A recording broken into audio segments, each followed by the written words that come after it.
Okay, back again. Polar coordinates, converting equations, part two.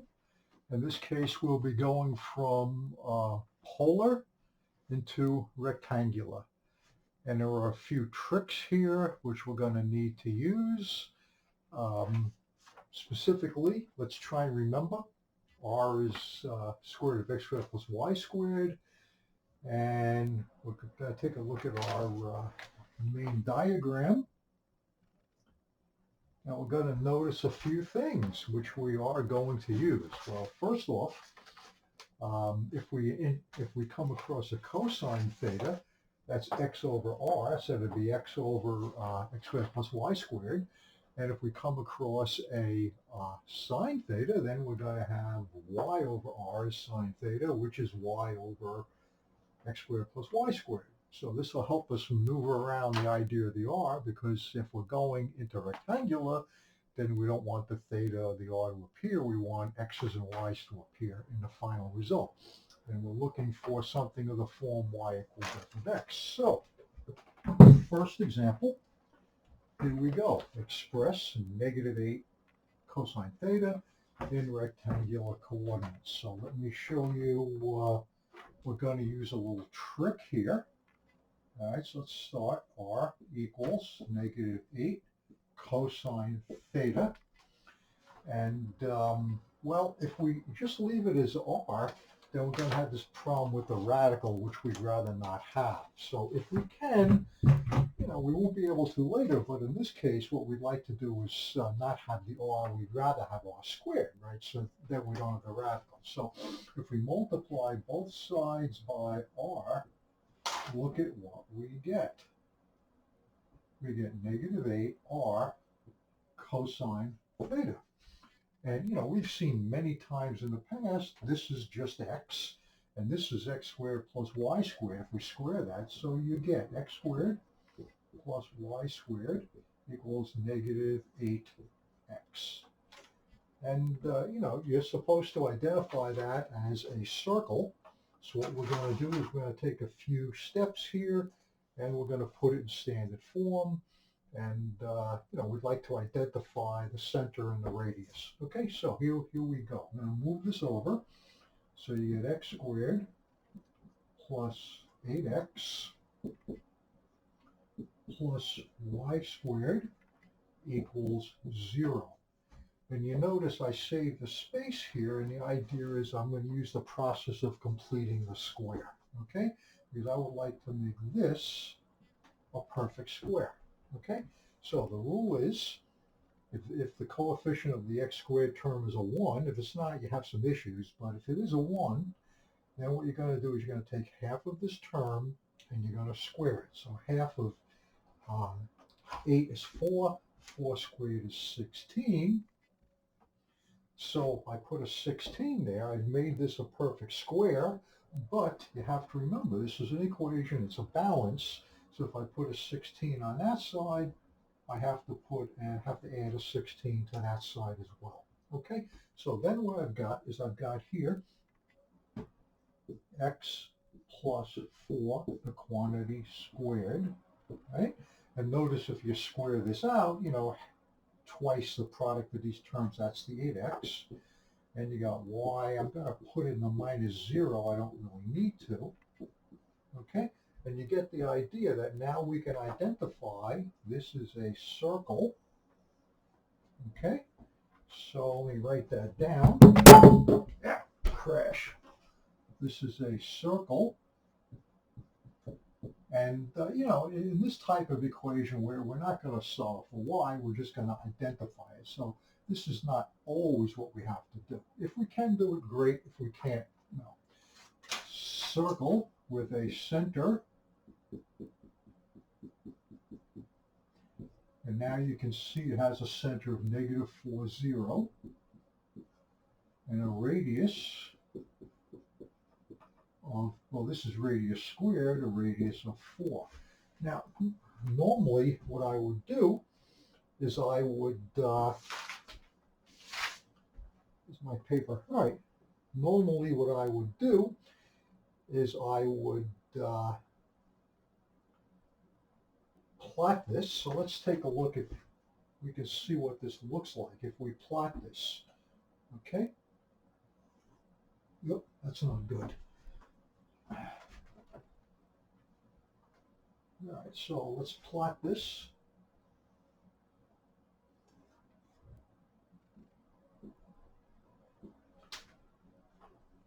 That's not even good. I don't like that because I don't want the circle to interfere with the equation. So I'm going to sort of move it over a bit. Okay. Oh, the cow, this is bad today. 1, 2, 3, 4. So this is -4. This is my center. And 4. 1, 2, 3, 4. And, I'm doing it in X, Y coordinates. So I've got a radius of 4. I'm going to go through these points. So it's going to look something like this. Okay? Now, so this is a polar, this is a circle centered at -4, 0.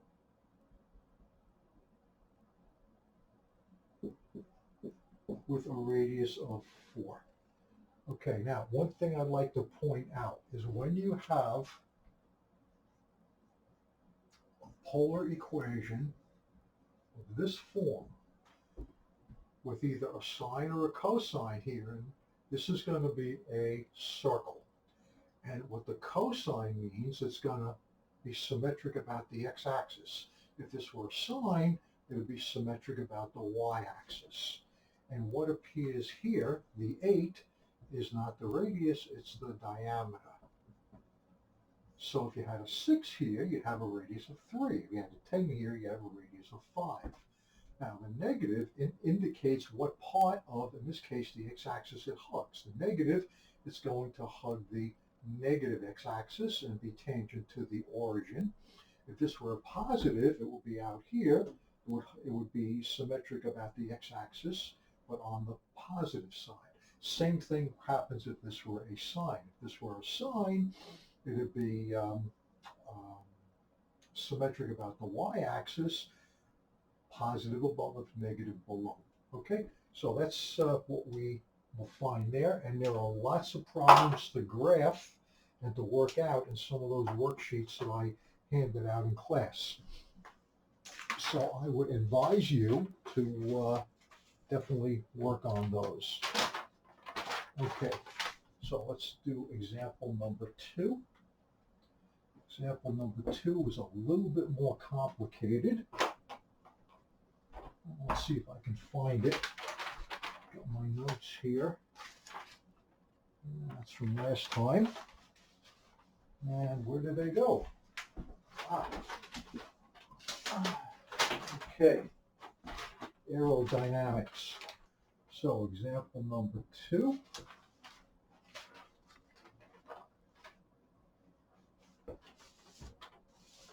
And this is going to be a little bit more complicated. So let me write it down. R equals 4 cosine theta minus 2 sine theta. All right, and we want to express this for cosine theta minus 2 sine theta in rectangular coordinates. Okay, so once again, we write it down.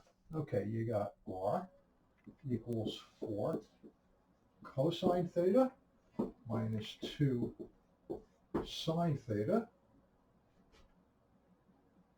And at this point, can be a little puzzling. Now the key here is R is actually square root of x squared plus y squared. That's inconvenient. I really don't want to deal with the square root unless I have to. In example 3, I'll have to, but right now there's a tricky way of getting around this. And the way around this is to multiply everything by R. Watch what happens. If I multiply the left side by R, I get R squared. If I multiply this by R, and this by R, this is now very workable. Okay, the R squared is x squared plus y squared, and there's no radical there because if I square this, the radical goes away. And you're supposed to know from previous lessons, and you should be reading the book on this. The book has a lot of good examples. Okay, plus of course you should be doing the exercise worksheets I gave you. All right, this is your x. This is your y. Arc sine theta is y. Arc cos theta is x. And again, you get a polar, well, you get a circle. And what we want to do is we want to put it in standard form. So here we go. We're going to move this over. It'll change the sign, of course.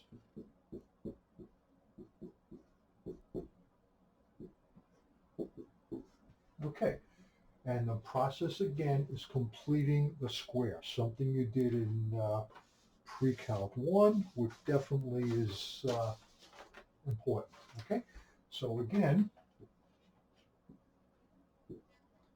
what we do is we notice the coefficient in the front of the x squared and the y squared are 1s. That makes it easy.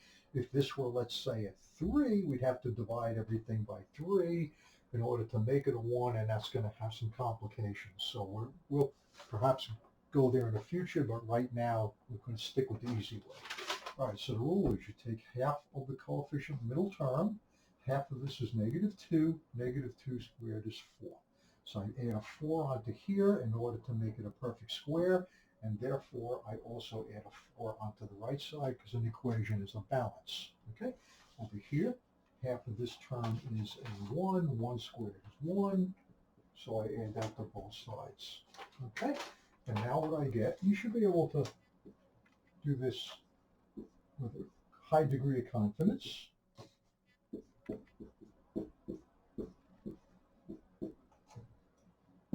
Right, 4 and 1 is 5. So we again see what we have is we have a circle. This time its center is at 2, -1, and its radius, I would hesitate, I'm going to write out the word radius because if I just put r, then you'll think it's, something else. But okay, so it's radical 5.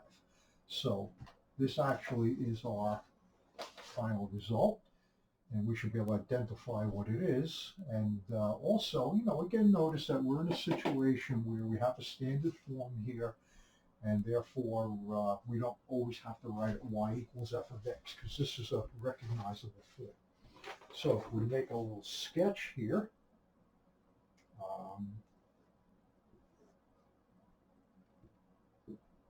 2, -1, you will notice that this length here, which is radical 5, right? 2 squared plus 1 squared, right? So this actually goes through here, and you get a circle which is not on one of the center is not on one of the axes. So it's going to look like that, and another polar circle. Okay, so we're now going to move to the most interesting example, and this will be example number 3 and the last one of this section. And I'm going to show you another algebraic type manipulation, trick or pattern, and we'll end with that. Okay, so here we go. Let me erase this.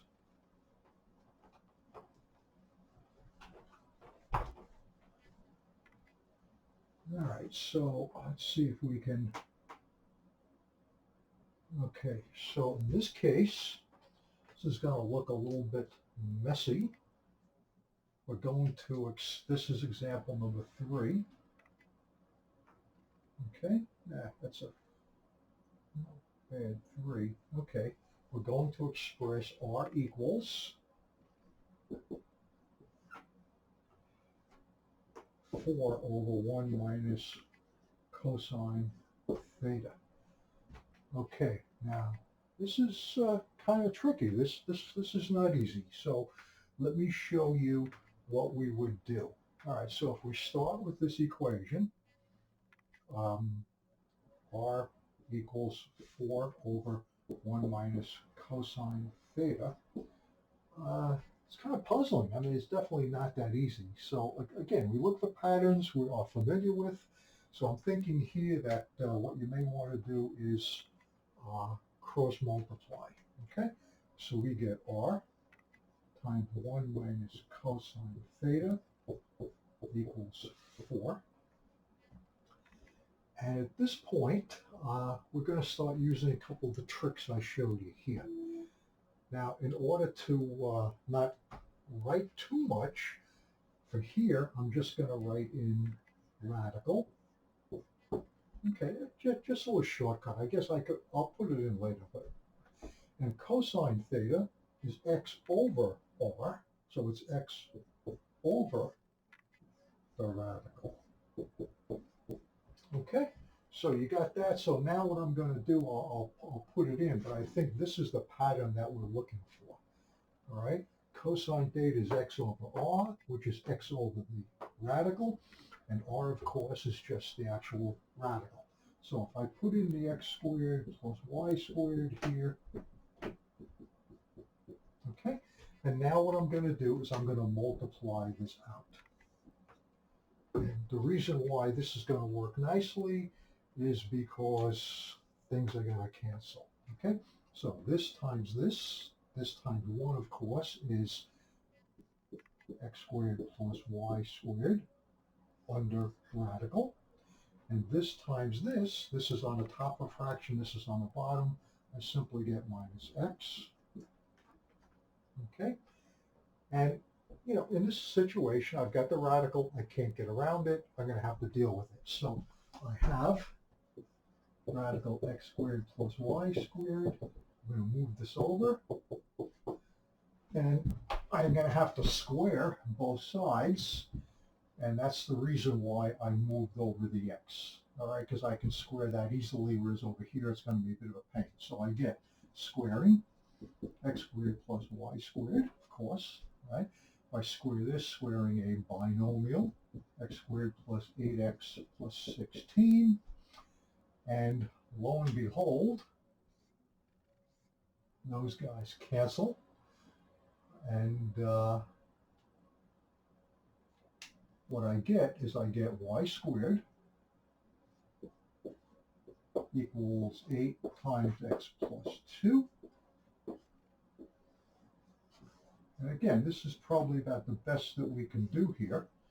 And we're going to learn later, this is a parabola. All right, so we haven't really done this yet, but this is going to be in the next chapter. So y squared equals 8 times x plus 2 is a parabola. Okay, and there are a few things that we can say about it. It has a vertex. Well, just the way we look at circles, you know, there's a vertex of -2. This is really y minus 0 quantity squared. So it has a vertex at -2, comma 0. Okay, and since it's a y squared type, it's going to look, you know, like this, and we would say it is symmetric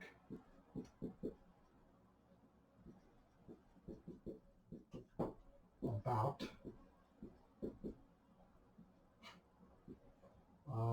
the x-axis. Okay, and if this is your point -2, 0, the x-axis would be, let's say, here. Oh, sorry, that's the y-axis, of course. It's symmetric about the x-axis. And, you know, if you wanted to, you could, I guess, put in a 6 here. 1, 2, 3, 4, 5, 6. This is not drawn to scale, obviously. And then this is 8. 8 times 8 is 64. Square root of 64 is 8 -8. Then you would know it would go through 6, 8, 6, -8. And, of course, it has the vertex at -2, 0. So this is, you know, quite a bit more complicated, and we'll come across these things in a later chapter, but we can still do the manipulation. So just looking at this again, we just use the general type of algebra You cross multiply, and then we use this little trick here that cosine theta is x over r, so it's there, you multiply it out, and it does work out. So hopefully this will be something that you can use in our examples I'd like you to look at on those worksheets. All right, thank you.